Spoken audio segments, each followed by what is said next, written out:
Samex 2024 Sourcing மற்றும் Manufacturing Expo. தொழில்நுட்பத்தில் சமீபத்திய முன்னேற்றங்கள், பொதுத்துறை நிறுவனங்களில் உள்ள அற்புதமான வாய்ப்புகளை கண்டறியலாம். Samex டிசம்பர் 27 முதல் 29 வரை சென்னை ட்ரேட் சென்டரில்.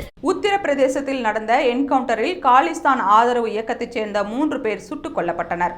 பஞ்சாப் போலீஸ் மற்றும் உத்தரப்பிரதேச அதிரடி காவல் படையினர் கூட்டாக இணைந்து இந்த என்கவுண்டரை நிகழ்த்தியுள்ளனர்.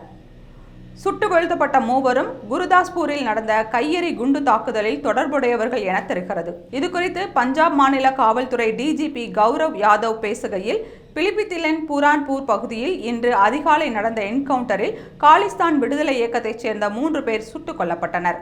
கொல்லப்பட்ட 3 பேரும் குருதாஸ்பூர் தாக்குதலில் தொடர்புடையவர்கள். இந்த என்கவுண்டர் காலிஸ்தான் பிரிவினைவாத இயக்கத்துக்கு எதிரான மிக முக்கியமான நடவடிக்கையாகும். குர்வீந்தர் சிங், வீரேந்திர சிங், ஜஸ்பிரீத் சிங் ஆகியோர் கொல்லப்பட்டுள்ளனர்.